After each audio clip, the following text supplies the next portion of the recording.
Dragi gledalci našega YouTube kanala, dragi poslušalci našega podcasta, lepo pozdravljeni. Danes zopet gostimo, kot smo nekajkrat to že storili v preteklosti, novega doktorja zgodovine, ki je svoj študij zaključil na oddelku za zgodovino Filozofske fakultete v Ljubljani. Žiga Blaj se je z vsebino, ki je bila potem na koncu tudi v nekem širšem kontekstu tema njegovega doktorata, ukvarjal pravzaprav že prej.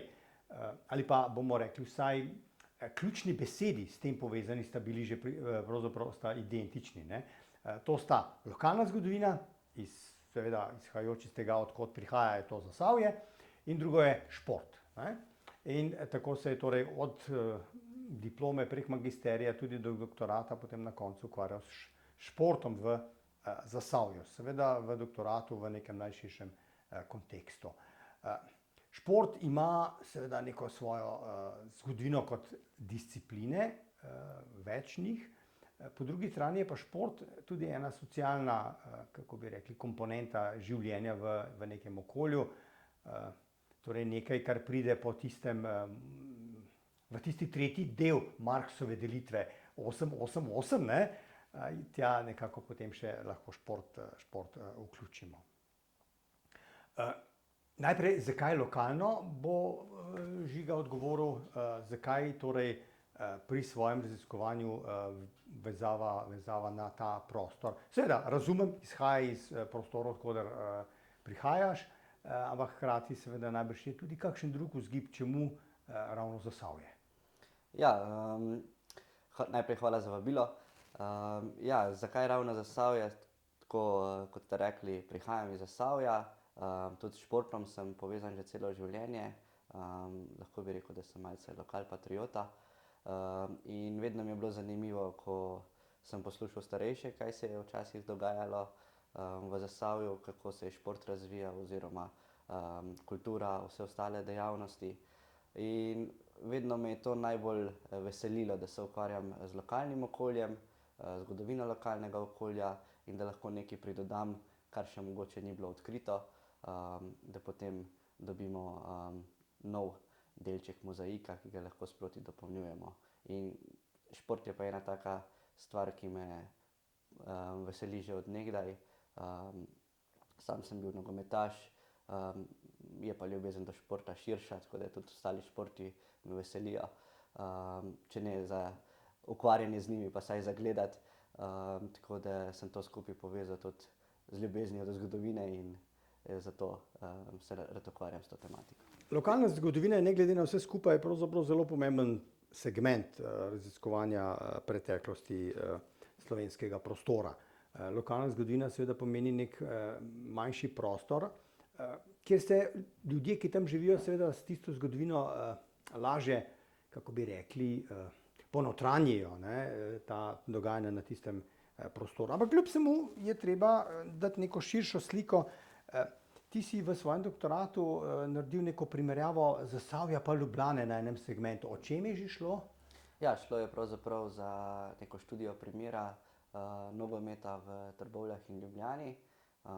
Primerjal sem število klubov v obravnavanem obdobju od leta 1918 do leta 1941.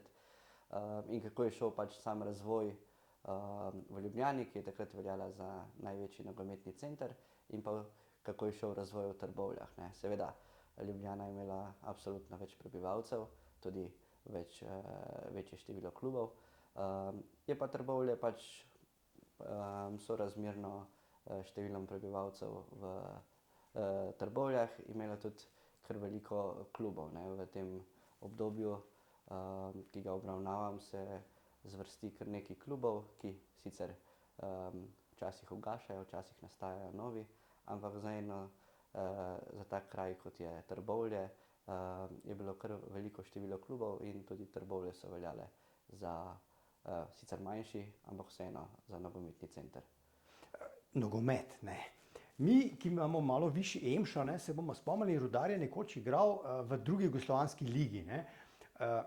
Kako pa je bilo v času, ki si ga ti raziskoval, nogomet pa najprej morda nekaj besed torej o nogometu, zasavski nogomet v Sloveniji, kako je kotiral? Ja, na začetku pač razvoj je šel tako kot v drugih industrijskih okoljih. So se klubi ustanavljali na začetku 20 let, tudi v Trbovljah je bilo tako.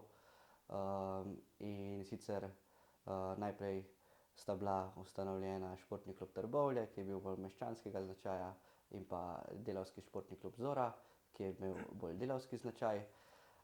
Delavski športni klub Zora je bil kasneje razpuščen zaradi komunistično usmerjenega delovanja članov tega kluba, ampak kasneje je, kako bi rekel, na pogorišču tega kluba začel delovati športni klub Svoboda, nato pa športni klub Amater, ki je v obravnavanem obdobju tudi dosegel največje uspehe v slovenskem merilu in predvsem na predvečer druge svetovne vojne v premierni izvedbi slovenskega nogometnega prvenstva v taki obliki, kot so ga takrat poznali. Je športni klub Amater zasedel celo tretje mesto in je v jesenskem delu celo premagal favorizirano SK Ljubljano. Nogomet ni vse, kar se tiče športa, ne? Tisti, ki se profesionalno ukvarjamo z zgodovino, vemo, ne, da se na nek način šport kot neka širša aktivnost začne tam sredi 19. stoletja, recimo, pa so to telovadna društva in tako naprej, ne. Pa sploh to je seveda zelo omejena stvar na določeno skupino ljudi, ne. Kako je pa s kakim drugim športom v Zasavju med obema vojnama? Je razširjeno tudi kaj drugega, ne vem, kolesarstvo, pohodništvo, šah? No, eni sicer šah ne štejejo med šport, ker govorimo šah in šport, ne, ampak... Ja, tudi drugi športi so bili v Zasavju popularni, tako kot ste omenili, kolesarstvo, šah, planinstvo, plavanje.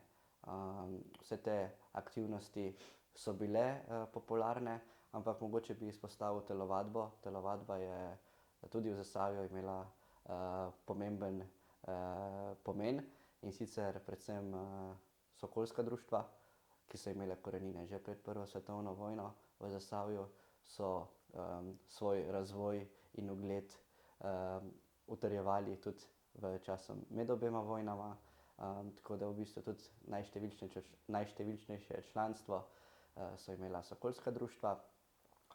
Obstajala so tudi orlovska društva in pa potem delavska telovadna društva, kot je na primer Vesna, ki je bila kasneje zaradi komunističnega delovanja razpuščena, in pa Svobode. Tako da v bistvu, če gremo pogledat število članov, močno prednjačijo sokolska društva.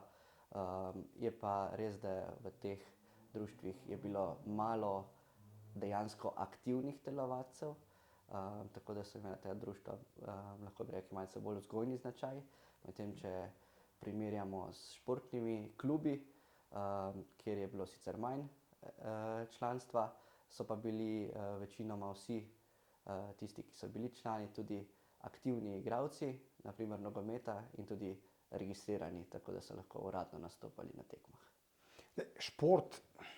Šport ni samo šport, ne. Šport je širši družbeni fenomen, ne. Pa morda zdaj za na konec, ne. Vemo, ne, velika rivalstva recimo nogometnih klubov, predvsem ta poznamo najbolj, ker so številčni, ne, v tujini, ne. V istem mestu imaš dva kluba, en je levi, en je desni, oziroma en je delavski, en je meščanski in tako naprej.